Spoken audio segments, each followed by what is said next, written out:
Hi guys and welcome to my channel. It's Tutor right here at sa araw nito guys ay tuturo ko sa inyo kung paano tayo magpapalit ng ating brake master. Kasi nga yung brake master natin dito is hindi na siya gumagana guys.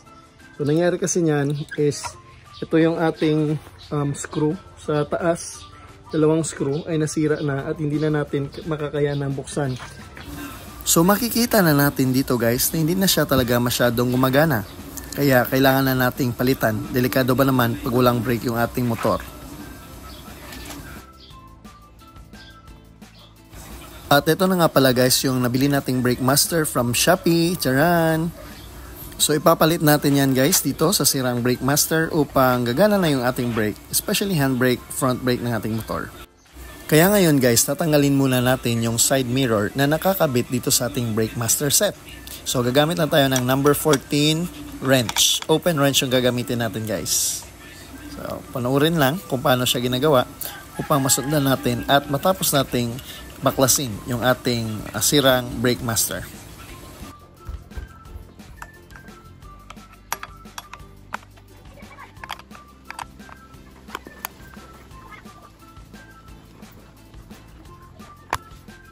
Ang susunod ay huwag nating kalimutang baklasin o i-disconnect yung ating switch sa stoplight.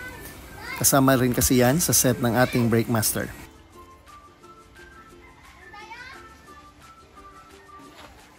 Ngayon, pwede na nating tanggalin yung ating brake master mula sa hose nito.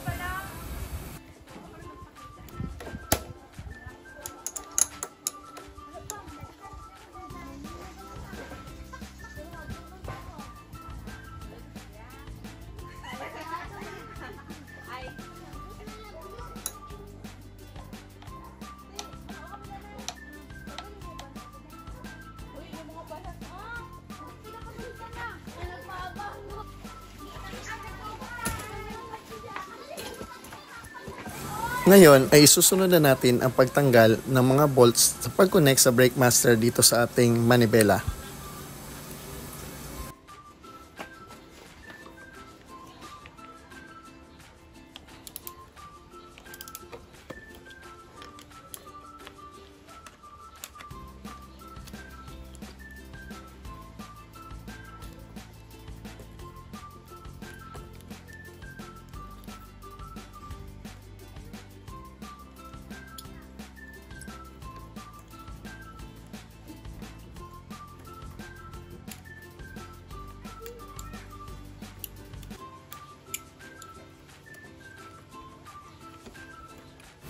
Ayan, natanggal na.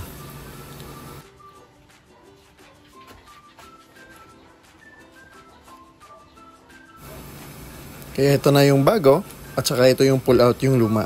So gagamitin natin yung bago guys, kaya i-install na natin.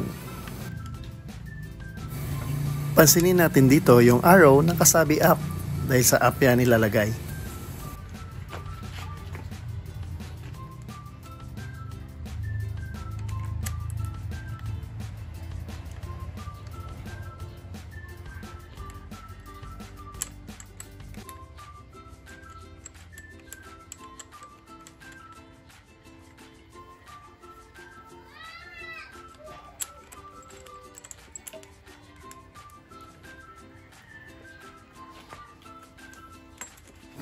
Siguraduhin natin nasa tamang posisyon yung ating pagkakalagay.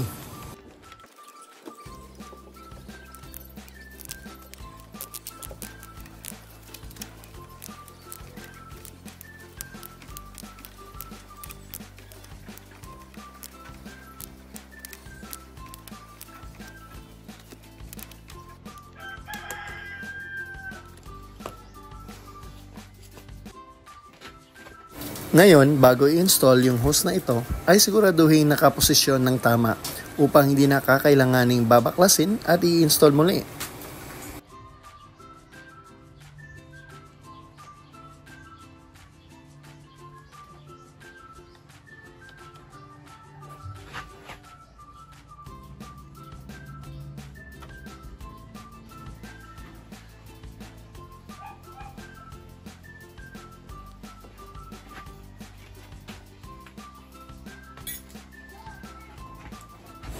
siguraduhin higpitan natin yung bolt para ma-ensure natin na tama yung pagkaka-install at hindi magli-leak yung brake fluid.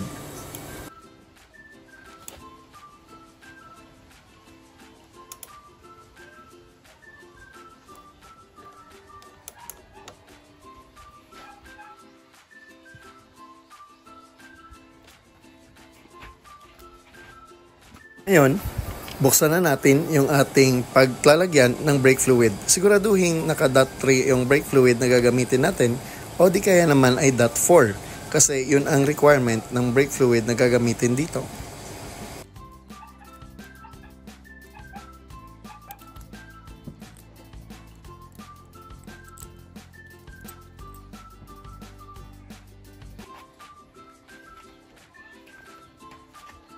Ngayon, aalisin natin yung rubber cap na ito at siguraduhin nating hindi madudumihan.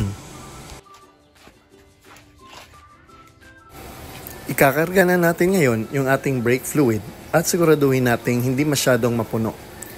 Kakailanganin nating ipapalabas yung hangin upang hindi siya magkakaproblema kapag ito'y ginagamit na. So yung gagawin lang natin ay pipiga-pigain yung ating handbrake. Makikita nyo mamaya yung mga bubbles dyan.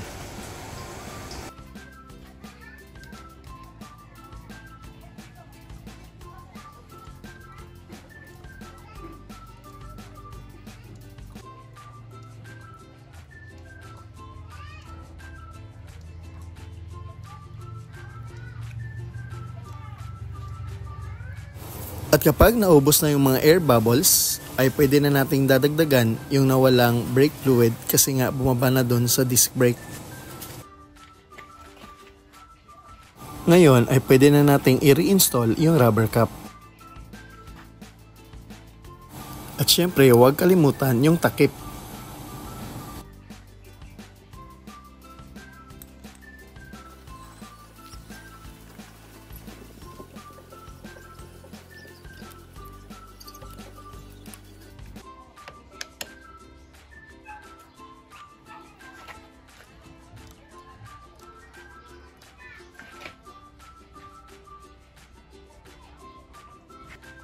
Ngayon naman ay pwede na nating ibalik yung ating side mirror.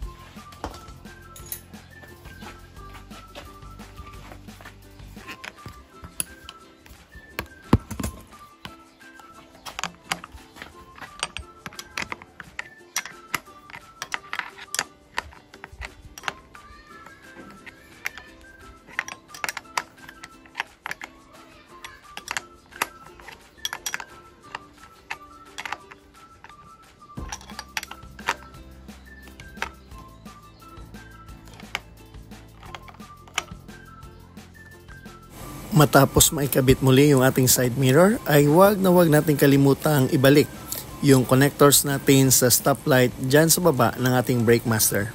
At yan lang po kasimple kung paano po tayo magpalit ng brake master. So pagkatapos mo nito ay kailangan natin hugasan ng tubig kasi nga yung brake fluid natin ay napaka-corrosive niya.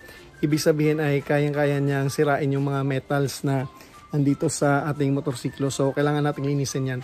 At kung meron pa kayong mga gustong makita mga video, paki-comment na lang sa baba upang magawa natin sa future. At ito ang inyong lingkod, Turco, palagi nasasabing worth it talagang i-prioritize natin yung ating safety, lalo-lalo na ginagamit natin ang ating motorsiklo sa araw-araw. Have a great day everyone, and thank you for watching. Please subscribe. Thank you very much. Have a great day.